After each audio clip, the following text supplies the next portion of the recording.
নমস্কার বন্ধুরা, তো আমরা এসেছি আজকে বেলুড় মাঠে। তো পুরো ভিডিওটা দেখতে থাকবেন। বেলুড় মাঠে কী কী আছে অবশ্যই দেখাবো। মেয়ে আর মেয়ের বাবা আর আমি এসেছি।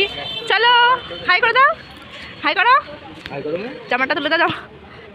রোগ হয়ে গেল নাকি মা? চো এই যে বেলুড় মাঠের ভেতরে ঢুকে অনেক কিছু রয়েছে, খুব সুন্দর। চলো ঢুকে দেখে দেখে শুরু হয়ে গেলে তো ভেতরটা যাই হোক ছবি তুলতে দেয়নি, মোবাইল বা ক্যামেরা সব নিষিদ্ধ। তো আবার ভেতরে অনেকটা যেতে হবে, দেখি। তো এটা হচ্ছে বিবেকানন্দ ইউনিভার্সিটি মিশন।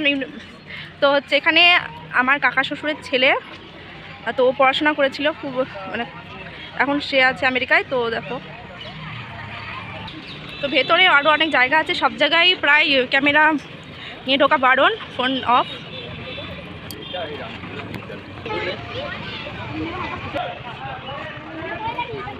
ভেতরে এটা একটা জায়গা ওখানকারই।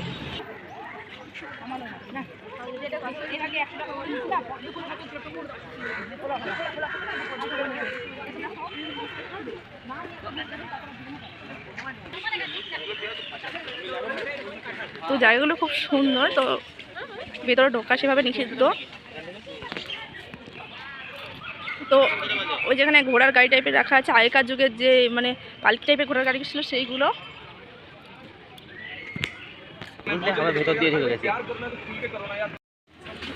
তো মন্দিরে ঢোকার জন্য এখানে ছোটো জুতো খুলে দিতে হবে।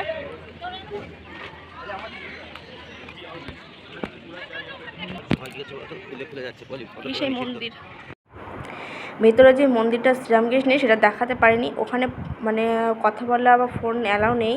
খুব শান্ত পরিবেশটা। আর তার পিছন দিকে রয়েছে গঙ্গা, যেটা পার করে দক্ষিণেশ্বর কালী মন্দিরে যাওয়া যাবে। তো আমরা সেখানেও গিয়েছিলাম, কিন্তু হয়ে গেছিলো রাত্রি 6:30 বেজে গেছিলো তো পৌঁছাতে। তারপরে ওখানে ঢুকেই ক্যামেরা চটি কোনো কিছু অ্যালাউ নেই, সেই জন্য কোনো ভিডিও করতে পারিনি। এই সেই গঙ্গার সিঁড়িগুলো। তো খুব পরিবেশটা শান্ত, আর বেশিরভাগ মানুষই বসে ধ্যান করছে। খুব সুন্দর লাগছিল, অনেকটা বড় জায়গা। মেয়ে একটু কান্না করছিল, ভিডিও সেভাবে করা হয়নি। তো দেখো কেমন হচ্ছে, অনেক বড় জায়গা।